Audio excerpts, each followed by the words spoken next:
নতুন বছরকে ঘিরে প্রান্তিক মানুষের খুব বেশি আশা আকাঙ্ক্ষা না থাকলেও নগর জীবনের আবেদন বেশ। আগের বছরে ভুল ত্রুটি অপ্রাপ্তির বেদনা মুছে সুখ ও সমৃদ্ধির পথে এগিয়ে যেতে চান তারা।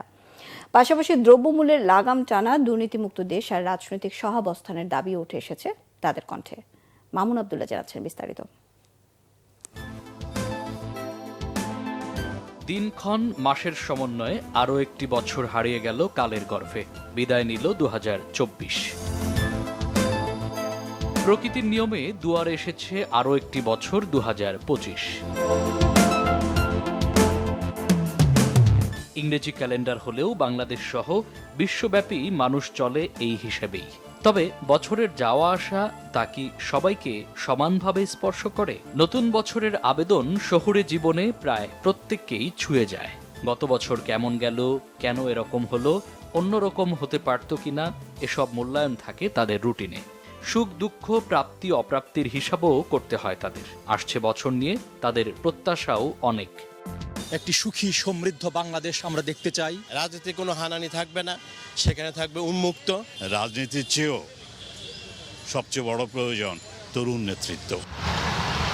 বিপরীত চিত্র প্রান্তিক পর্যায়ে। নতুন বছরের আবেদন খুব একটা টানে না খেটে খাওয়া মানুষকে। এই যেমন সাভারের ১৬তলা গ্রামের ৭৮ বছরের রমজান মিয়া। নতুন বছর, নতুন সরকার, এসব খুব একটা প্রভাব ফেলতে পারেনি তার জীবনে। প্রত্যাশা থাকলেও আশা সীমিত। পুরনো বছরের বিদায়, নতুন বছরের আগমন, এসব নিয়ে মাথা ব্যথা নেই মান্নান মিয়ারও। তবে অনাগত দিনে প্রত্যাশা আছে।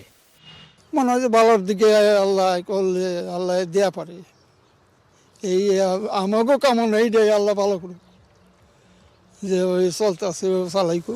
একটা বছর গেল, ২৪ সালটা কেমন বলছে, কেমন গেছে এটা?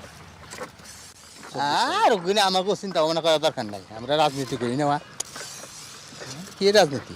না রাজনীতি না, এমনি ২৪ সালটা আপনার কাছে কি মনে হয়, কেমন গেছে? ২৪ সাল কি ২৪ আমাদের জন্য তোই না, কৃষকের জন্য কোনো কিছুই নাই, সুযোগ সুবিধা নাই। কৃষকের কি সুযোগ সুবিধা? কৃষকে সব জায়গায় মায়ের খাই, খালি একটা বিষ কিনি হেডারে দেওয়া যায় ২ নম্বর বিষ। পুরনো ভুল ত্রুটি শুধরে নিয়ে আসছে বছরে নতুন পরিকল্পনা, তার সঠিক বাস্তবায়ন ও সবাইকে নিয়ে ভালো থাকা।